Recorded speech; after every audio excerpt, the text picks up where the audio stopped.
Mario Cristobal's comments on ACC Network were powerful, and they reinforced the fact that he was and is the right man to lead the Miami Hurricanes.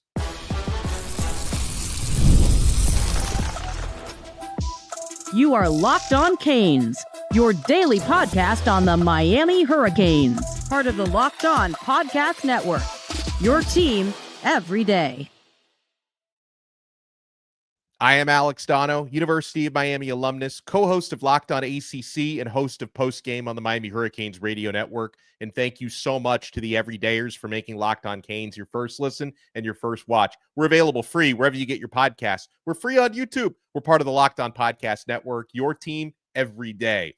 On this episode of Locked On Canes, we're going to talk about Miami's remarks on ACC Network and why this Miami job, it's not just business, it is personal to him. Miami Hurricanes have a class of 2027 verbal commit who's on the verge of reclassifying to this upcoming class of 2026. We'll talk about everything that could come with that. And let's talk about Miami's wide receiver talent, because I know, Miami missed out on a big-time local player over the last couple days. So let's talk about what they have in the present and the future. And it's a Tuesday. You know what that means. It's a Truth Teller Tuesday. Yep. Bruce Warner is with us now.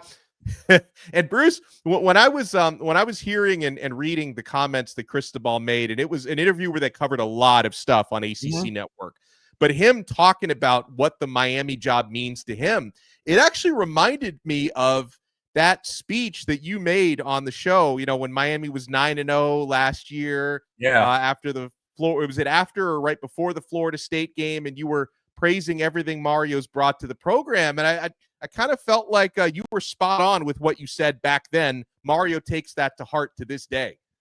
Yeah, well, I meant it. I still mean it. I'm not going to change my opinion, although we did lose 3 at the end. Not 3 in a row, but whatever. And look, good off season. I think it's very good. Again, they should be in the top 10 in the recruiting, but there's pressure still on him. You can't stop and look at it and say, well, they improved every year. That's great. But I said to you a few seconds ago off the air, and I'll repeat it, and I'll say it for the next 6 or 7 weeks. They better beat Notre Dame, because you lose 3 out of 4, and then you start the season off by losing at home at night. I don't care who the opponent is. That's not a good sign. And I know that he's going to get ripped. I'm not being negative. I'm just telling the truth. You know damn well he's going to get ripped. They've got to beat Notre Dame. You know they're going to win the next 2 games, and they get set up for Florida, which even if they lose that game, it's a non-conference game. So is Notre Dame. But you don't want to start off the season losing your 4th out of the last 5 games at home on national TV. So, yeah, the pressure's on Mario. He's done everything that I said back in October when I made that speech. But now he's got to really prove it to everybody, because that the Hurricane fans aren't satisfied. If they beat Notre Dame, then you'll start talking about, hey, this is legit. He's really turned it around. You can't lose to Georgia Tech 2 years in a row and say you're much better. You're not. Sorry, I don't care what the talent level is. Twice in a row, they got outcoached and outplayed against Georgia Tech. Come on. So that's my start. When Mario, he was on ACC Network last night on Monday night, and they talked about really kind of everything you could talk about heading into this upcoming season. He, talked about the impact that Cam Ward had on the program, his recruiting philosophies, his transfer portal philosophies, but he talked about, what it would mean to him to bring Miami back to the top. He said, quote, "It's Miami that's special to me, has always been Miami. It was a school that wasn't supposed to do it and did," he said. "Our leadership, administration at UM is 1,000,000% invested. That's why there's so much energy and enthusiasm and belief in what's going on." But here's the part, Bruce, that I thought was especially powerful. When Cristobal was asked what it would mean to him if he can get this Miami program back to a national title, his answer, everything. Absolutely everything, he said. "I feel we owe Miami." Does that make sense? A lot of times being far away, watching from afar, you have to focus on your program. You catch the scores at the end of the day. I just remember being like, grr, as an alum when Miami would lose. It means a lot to you. And I feel myself, all of us owe a ton to Miami. We were kids playing at It's a debt we all owe to come together and make it right. Going forward with hard work and bringing Miami football to modern day football and facilities, which just got underway these past couple of weeks, talking about the expansion of the indoor facility. He says, quote, for us, naturally, the next step in our progression is to take that next step as a program and start playing for championships. And so the reminder to me, Bruce, is we remember where Miami, where Mario, I should say, well, where Miami was 4 years ago and where Mario was 4 years ago. He was in a great situation at Oregon. He was. Yes, he Phil was. Knight did not want Mario to leave. He basically offered Mario a blank check to stay there. So Cristobal would not have left the spot he was in Eugene if not for his love for his alma mater at Miami. And Miami at that time would not have been able to hire someone of his stature. And if they did or came close to it, they would have hired someone who would have viewed this Miami job as a stepping stone, right? As a means to get to a destination. For Mario Cristobal, Miami is the destination. He wants nothing more than to win championships at Miami. That's why, in my humble opinion, he was and is the right man for this job. Calm down. Sorry, I'm getting fired up. You're fired up, but you got to understand one thing. We know this already. I didn't have to read that or watch that to understand what I know what Mario's thinking. Listen, here's the thing. What he said is true. But you know as well as I do that all these guys that I brought on, all my friends, and even the former players, if they were allowed on the sidelines, there'd be like hundreds of them because they all bleed the same way. They all think the same way. He's the head coach, but he's not the only one that thinks like that. Listen, I think like that, but all these other guys, I mean, they still want to be on the sidelines, but they're not allowed. That's a damn shame because there'd be hundreds of them, especially at the Notre Dame game and the Gator game. So the enthusiasm for all this filters not only through Mario and what he says, but all these former players. But again, they've got to beat Notre Dame. They have a great opportunity. It's at home with the first start quarterback for them. I think they lost one of their offensive linemen yesterday with a broken arm. They did? Yeah, so this one of their starting, and by the way, I try to pronounce this young man's name. I'm not even going to bother. It's their starting right guard. If I try to pronounce his name, we'll be here all day. So he was in, and this is why, as college sports moves closer to pro sports, they're going to start putting language like this in the contracts. So this young man broke his arm riding a UTV, which is like a bigger version of an ATV. It's an off-road vehicle, and I guess he crashed his off-road vehicle, broke his arm, terrible thing. But and Notre Dame has depth at the offensive line, so whoever the next man up is probably pretty good. But they did lose a starting offensive lineman. Good. That's okay. I mean, we don't know how healthy we're going to be in another month and a half, but whatever. The point is that we got to beat them. I understand what Mario's going through. I understand the hype. We're hyped. You're excited, and you're still not back in the United States. But he's trying to bring back the glory, and we all are. We're all invested in bringing it back to where we were proud of being Hurricanes. And we'll have somebody on the show next Tuesday who knows all about this. If everybody remembers Father Leo on the sidelines, he was the team chaplain. He's my friend. He's coming on next week. He has stories going all the way back to Jerome, and he's a talker. You're gonna like him. He's going to be a lot of fun to our listeners. Now, it could be a lot of fun. The top 2027 verbal commit for Miami, Bruce, is about to reclassify. We think he says he's 90%. What would it mean for the Hurricanes in the near future if Kenton Dobson III reclassifies to 2026? You want to keep it locked right here. We're only getting started on this brand new episode of Locked On Canes. Folks, the only ticket app that I use is Game Time. I am getting the best features, the best prices, and the prices actually go down the closer you get to the event. My entire life, I've been a procrastinator. Usually that's a problem. At Game Time, procrastinating is actually the solution. Have you ever decided at the last minute to attend a ball game with friends or family? Maybe it's game day. You suddenly realize you want to be in the stands. That's exactly where Game Time comes in. It's the easiest way to grab last-minute tickets without the stress. With the money you save on tickets, you can splurge on food, drinks, merch, or even invite a bigger group to come with you. Game Time makes all of that possible because Game Time makes buying tickets fast and simple. prices on the app actually drop the closer you get to first pitch. They've got incredible last-minute deals, clear seat views, and a lowest price guarantee that takes the worry out of buying. Folks, the panoramic view from your seat that you get right there in the app is an absolutely game-changing feature at Game Time. Game Time has last-minute tickets and zone deals for big savings like 10% off exclusive zone deals for FIFA Club World Cup matchups. Take the guesswork out of buying tickets with Game Time.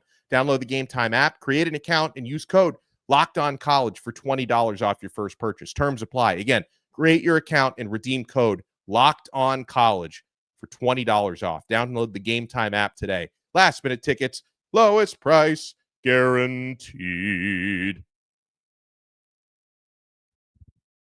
Thank you so much for making Locked On Canes your first listen and your first watch. For your next listen, make sure you check out Locked On ACC.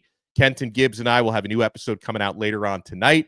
Taking a look at ESPN's big preview of the Atlantic Coast Conference heading into this coming year. We'll have some thoughts on that. We got the truth teller, Bruce Warner, with us. So, Bruce, I can remember it was about 4 months ago, March 14th, when Kenton Dobson III, stud cornerback out of Miami, Norland. Now, he's only heading into his junior season of high school, but this young man played extensively as a freshman, full-time starter as a sophomore. Like, he's already gotten everybody's attention.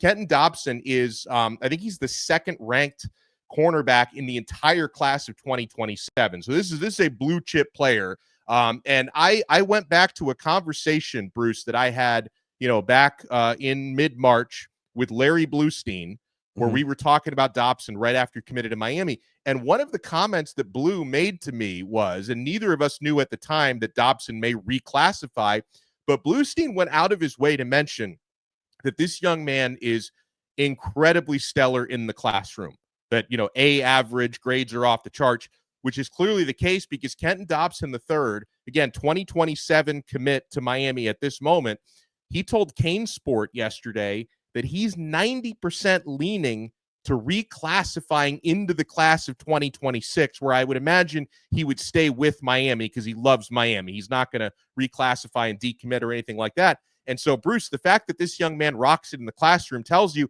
got to be pretty smart if you're going to graduate high school a year and a half early. Yeah, and that means he could be here in January. Yes. So and he's got some size on him. He's not a little twerpy little guy. So that's a hell of a get. And if he does reclassify, just like you said earlier, Malachi Tony did it. Can you imagine him with another year of high school under his belt, how good he would be? And he played quarterback in the title game, didn't he? Yeah. And they won. The kid's good. He's a great athlete. It's a shame he's so small, but, he's very good. And I think he's going to get some burn this year.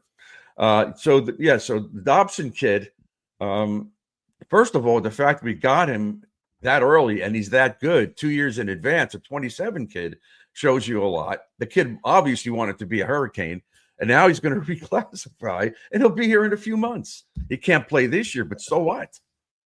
Yeah.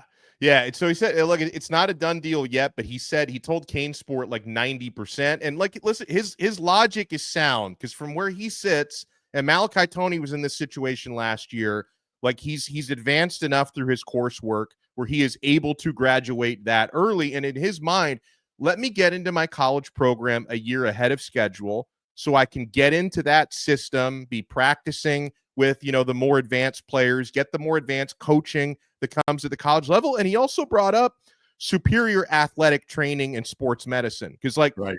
God forbid you get hurt, in your final high school season or second to last high school season, you're not going to be getting the type of medical care that you would be getting if you're already at a Power 4 college program. So it sounds like there's a lot of intelligent thought that's going into his decision to probably reclassify. Now, how old you look at it though, because sometimes if they're 16, because he's only supposed to be a junior, he might not be physically ready. He may be great, but I don't know how old he is. If he's 17 now, he'll be maybe in a year from now, he'll be 18 and he could be active as a true freshman.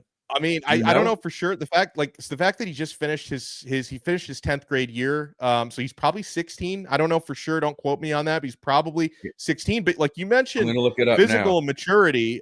He's already 6'1", 185. Like Yes, he's not a little someone guy. who's heading into 11th grade. I mean, 6'1", 185. Now the only thing I would say, like from the Miami point of view, is now this player is so good. You're going to let him do what he wants to do. If he wants to reclassify, fine. If he wants to wait till 2027, like either way, you're good. Like you're taking this guy. This guy is a take no matter what, right? Similar to Malachi Toney last year, you have to adapt your plans based on what the player wants to do. That's how good Kenton Dobson is. It can be a little complicated though for the school, Bruce, because Miami already has 4 cornerbacks committed in 2026. He would become the 5th. You don't make that exception for everybody, but you probably make it for Kenton Dobson. And then you also have, like with the new revenue sharing, you basically do have a salary cap when it comes to how you distribute your NIL money. So you have to make that money work for Kenton Dobson to come a year early. So it is complicated from the point of view of the University of Miami. But I think for a player this good who wants to come into your defense a year early, like you have to find a way to make it work. Right. I think it's a good problem. The only thing is, if we don't know if we're going to get any of the other guys on our board, whether we get Keys, Cooper, Collegier, or anybody else, we don't know. That's a good problem to have. Worry about, you may have to take somebody off the roster that doesn't want to, or maybe there's a defensive back that's, oh my God, now we got 4 or 5 DBs. I better leave. So you don't know. But it's a good problem to have. The kid is really good. And the fact that he wants to reclassify to get himself in here and do all those things, like the nutrition and whatever, and the weight training, I think that says a lot about him, his family, his upbringing, and people that are making decisions, not just him, but with him. So I'm happy about that. Now, what do you want to talk about? These wide receivers that we keep getting ripped about? Well, yeah, because you've been like a rock in my life about this, because sometimes Miami fans, myself included, get very hyper focused on who the next wide receiver recruit is going to be, right? I mean, we just, not that this was a huge surprise, but we just missed out on Calvin Russell. I mean, we saw that coming. After he gave that 3-star Yelp review of his Miami visit, we saw that coming from a mile away. Tristan Keys, Miami's still in it for him, but it would be incredibly difficult to land him. We get that. Right. We have landed a couple of good receivers. Vance Spafford is elite, top slot receiver in the class. And I really like Tyron Evans, who Miami flipped from Tennessee.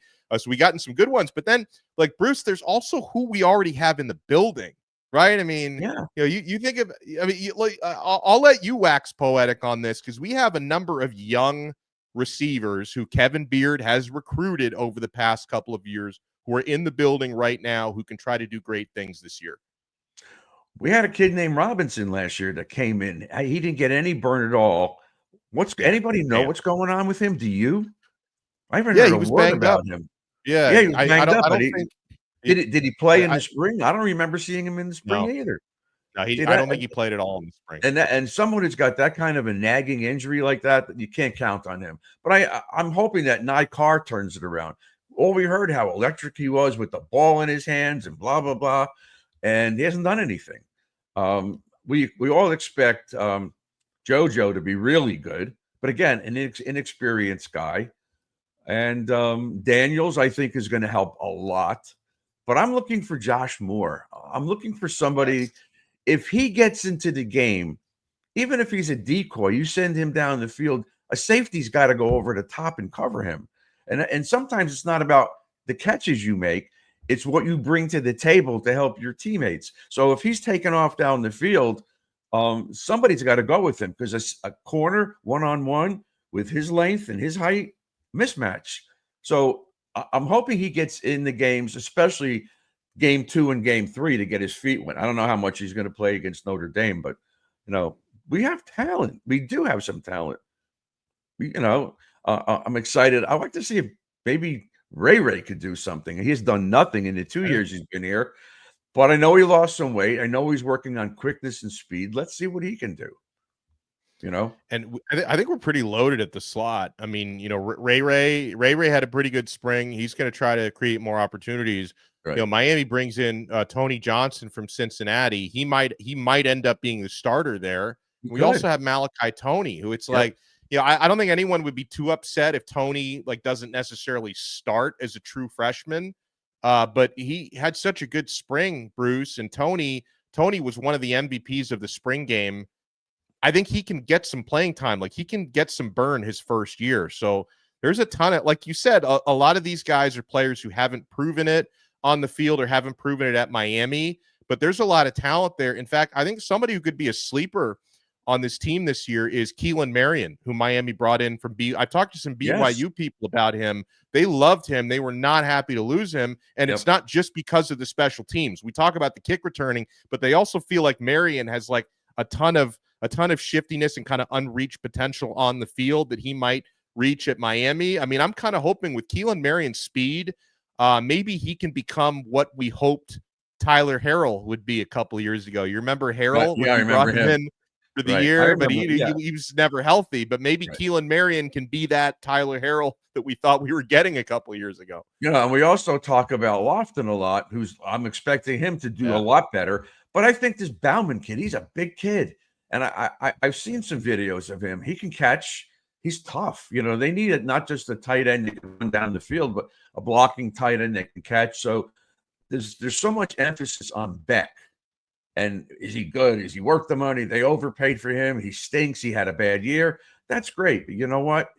We need some help from those receivers. And if they're on the same page, I think Beck's going to have a 4,000. No, maybe not. Maybe 3,800 yards. So I expect the running game to be really special this year.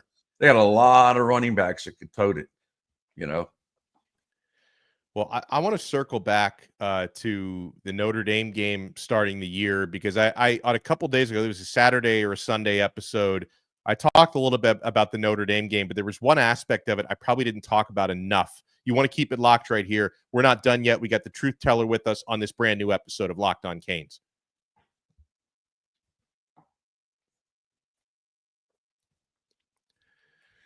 Hey, if you want to take your everydayer experience to the next level, sign up and become a Locked On Canes insider. I included the link in the show description below. You become a Locked On Canes insider. You're getting the Bruce Warner treatment. You get texts directly from my phone to yours, recruiting updates, show notes, news, breaking news right on there, one-on-one questions and answers with me. Try it free for 14 days. Then if you like it, you can opt in for $4.99 a month. Click the link below, become a Locked On Canes insider.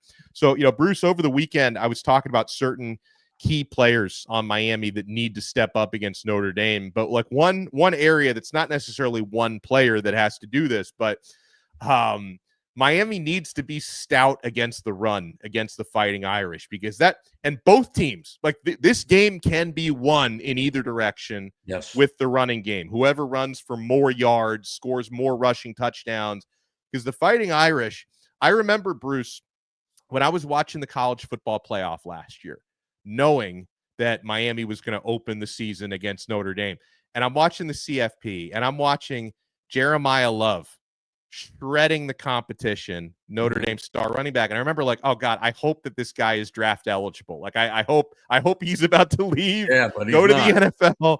He was like a redshirt freshman or whatever it was. So Jeremiah Love has another year and he's back.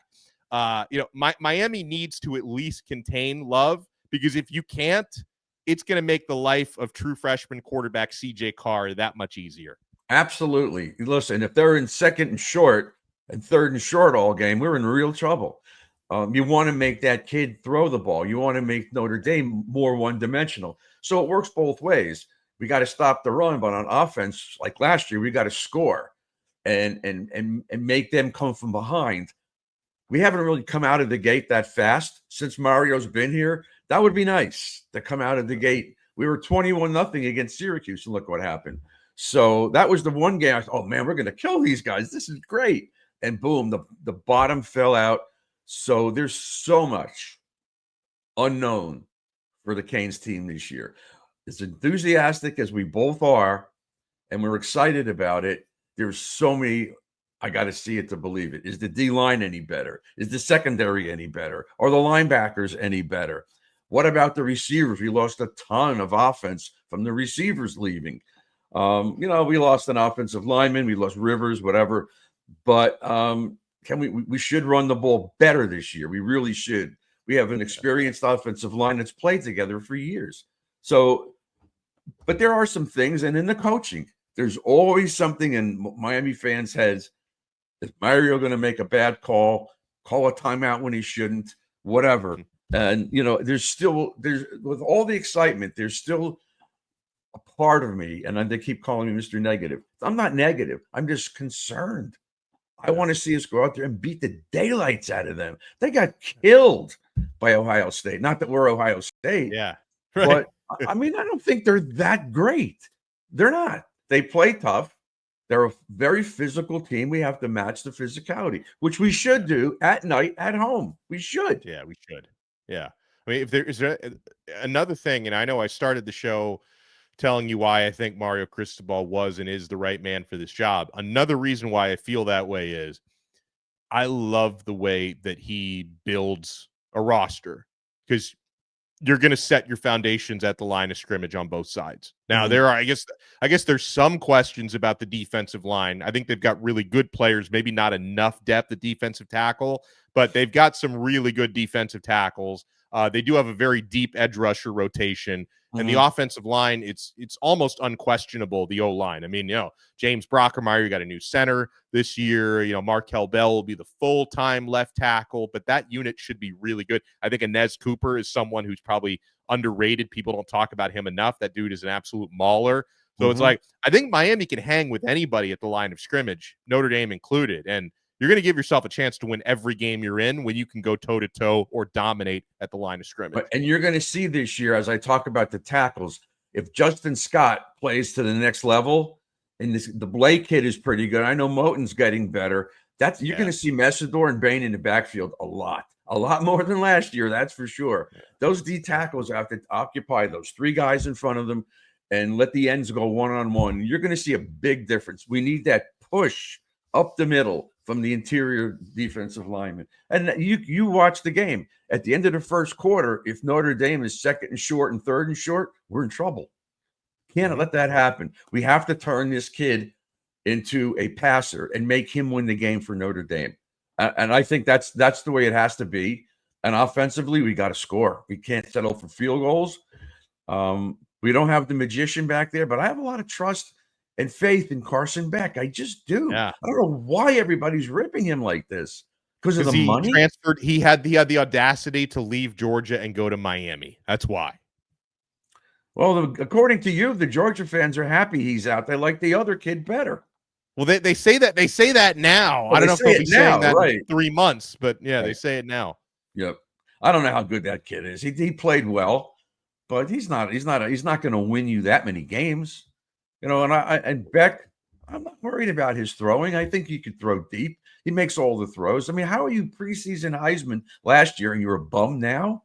Based on what? And his receivers weren't good last year. Who were the receivers? Can you name them? Other than the Miami transfer? Our old guy, Colby Young? Yeah, other than him. Who was on their team? I don't even know. So a bunch of guys who dropped more passes than any other receiving core in college in the country. That's correct. So you know what? I think he's going to have a chip on his shoulder. We know Cam had a big chip on his shoulder, and he still does. But I'm really up for that game. Now,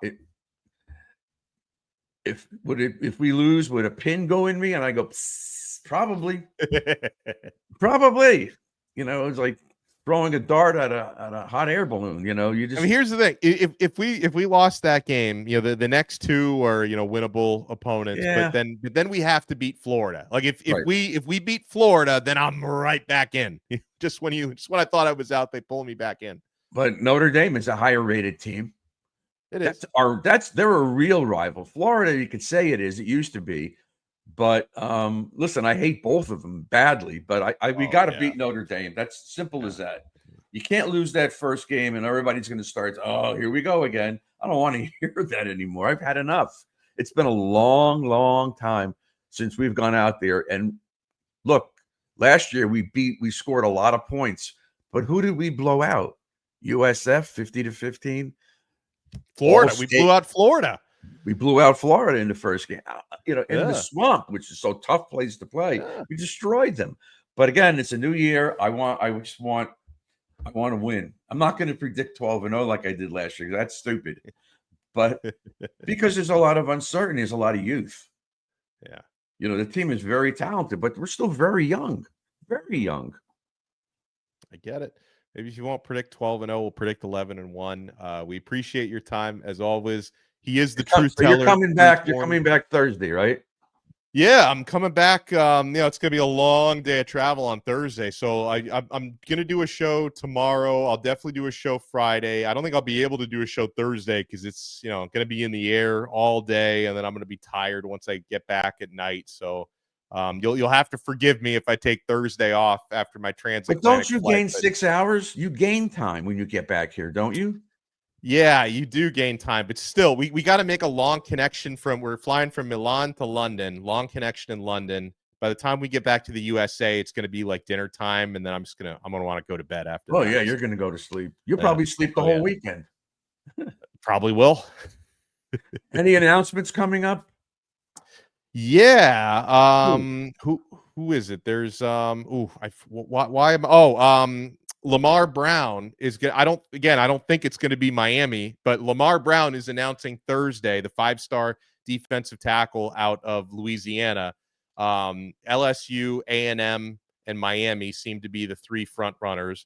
I'm just hoping, Bruce, like he's going to make that announcement when I'm right halfway between Europe and the USA. So if the whole lore of the Donno traveling, if there is something to that, he makes that announcement, because I don't know if I'm going to have in-flight Wi-Fi or not. And if it's not free, I ain't paying for it. So I'm not going to be connected. I'm going to be over the Atlantic Ocean. Lamar Brown, he might pick Miami because he knows Donno's offline. Well, I'll call you on the airplane, or I'll have the pilot announce Alex Donno. That's what you should do. Lamar Brown. Yeah. That would be You got to call British Airways air traffic control and say, I need you to send this message to this specific flight that my friend is on. And all of a sudden, some idiot on the plane is going to go, "Welcome to the U." And the people go, what kind of passenger is that? Get rid of that guy. I mean, your son will be as long as they give me a parachute, they can throw me off a plane. Your son will put his head down. He doesn't want to be seen with you anymore. Yeah. The hell is this? That's a common occurrence. Well, we appreciate everybody for taking the time. Make sure you subscribe. Locked On Canes. We're available on Apple Podcasts, Spotify. We're, of course, available on YouTube. Make sure to hit the thumbs up button, subscribe. Make sure to keep supporting the truth teller. He's not on social media, except you're on Facebook, right? They can follow you on Facebook. And I'm on Instagram. Oh, you're on Instagram? I didn't know that. I go on there. I don't know if I'm on it, but I go on it. Yeah. We'll talk to everyone next time. Father Leo's coming on next week. You guys don't want to miss his stories. You really don't. No, you don't. He's a piece of work.